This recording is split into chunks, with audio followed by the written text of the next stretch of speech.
Donc la GT Racing 2, on est content de vous présenter donc la seconde édition de notre simulation de course automobile. Alors le jeu, comment il s'articule, il arrive avec un nouveau moteur graphique, 67 voitures, 35 constructeurs, on a 13 circuits, on a un mode carrière avec plus de 1400 events, on a un mode solo, un mode multijoueur asynchrone qui vous permet d'enregistrer vos courses en ligne en mode Ghost et que vos amis puissent vous défier et faire du scoring en ligne sur les leaderboards du jeu. Alors le jeu est composé de 3 modes. Vous avez un mode campagne qui est le mode carrière qui est composé de 1400 events classés par catégorie de type de voiture.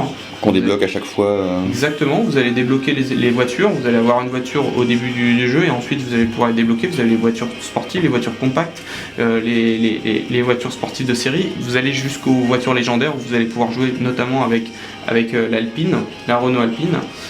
Vous avez également le mode multijoueur dont je parlais juste avant. Donc ça, c'est un mode principalement asynchrone. Vous allez faire votre partie, vous allez pouvoir la sauvegarder en ligne et vos amis vont pouvoir vous défier votre Ghost directement en ligne. Et la série platine, alors ça c'est un nouveau mode. C'est un mode qui va vous proposer chaque semaine une sélection un peu plus d'une dizaine d'events exclusifs. On va vous proposer de les compléter, vous avez une semaine pour les compléter, si vous les complétez, ça va vous les terminer, et vous faites partie du classement en ligne, vous allez pouvoir débloquer des éléments exclusifs, des voitures, des upgrades pour chaque élément. D'accord. Donc le multijoueur uniquement asynchrone, pas de multijoueur synchrone. Principalement asynchrone, là on est vraiment sur une simulation de course automobile où vous avez vraiment un mode carrière, donc là vous voyez un petit peu le rendu des voitures, la modélisation qu'on peut faire, donc là on est sur un iPad 4 avec un écran Retina. On peut voir aussi pour voir la puissance du moteur graphique, on peut voir que la pelouse n'est pas plate, on a vraiment de l'herbe en relief. Donc là on arrive vraiment avec un jeu complet, une nouvelle édition avec en mode freemium, avec une monétisation soft, c'est-à-dire pas une monétisation qui va vous bloquer à chaque course, vous allez pouvoir avoir une expérience de jeu continue gratuite. Et selon la façon dont vous allez jouer, on va vous proposer d'accéder à des éléments payants pour continuer cette aventure selon le rythme que vous allez vous imposer dans le jeu. Donc le jeu va sortir en novembre sur iOS et Android, il va disponible à partir de l'iPhone 4 et également sur les iPads. iPad 3 donc. Et à partir de l'iPad 3. Donc là on est avec un jeu free-to-play, casual.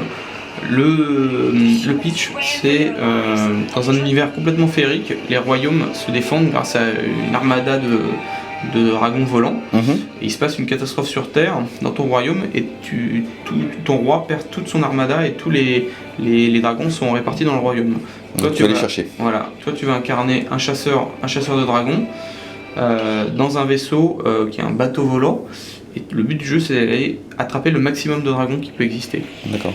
Alors c'est un gameplay très accessible sous forme de shooter, en point and click, où le jeu mixe les phases de shoot et les combos. Donc là on est sur un jeu casual qui va plaire aux petits comme aux grands. L'objectif c'est du fun immédiat, c'est de pouvoir jouer quelques minutes et se retrouver dans un jeu de shoot à l'ancienne, dans un univers très coloré, avec une variété des customisations de votre vaisseau et de vos armes. Là je viens de terminer une des missions justement. Alors ça c'est pareil, c'est un jeu free-to-play qui va sortir en fin d'année sur iOS et sur Android. Le but du jeu, très simple, tu contrôles un tank dans des arènes et c'est éliminer les tanks ennemis. D'accord. C'est du solo, du multijoueur. Le jeu il est composé de la personnalisation de ton tank, tu as 90 000 combinaisons possibles. Tout ça, ça va jouer sur ta vitesse, sur ta mobilité, ta puissance de tir, ta protection, etc. Les items supplémentaires, tout ce qui est des armes supplémentaires que tu peux utiliser durant la partie. Donc là, ça va être des mines. Il y a aussi des missiles que tu peux balancer sur les ennemis. Et après, des systèmes de tourelles que tu peux poster où tu veux dans les arènes et qui peuvent venir te soutenir. D'accord. Je vais arriver sur l'arène, j'ai mon tank qui est ici. Tu as 2 sticks, un stick pour contrôler ton tank, un stick pour contrôler son canon. D'accord. C'est comme dans un FPS. Ouais, ou comme dans un FPS. Donc là, le but du jeu, c'est d'éliminer dans le meilleur temps, le maximum d'ennemis et gagner des pièces. Ouais, tu te débrouilles, hein. Bon, là, j'ai pris un super tank. Alors, tu vois, en bas j'ai mes armes supplémentaires que je vais en acheter en ligne. Tac. Bon là, tu vois, j'ai terminé. Je vais les utiliser sur la mission d'après.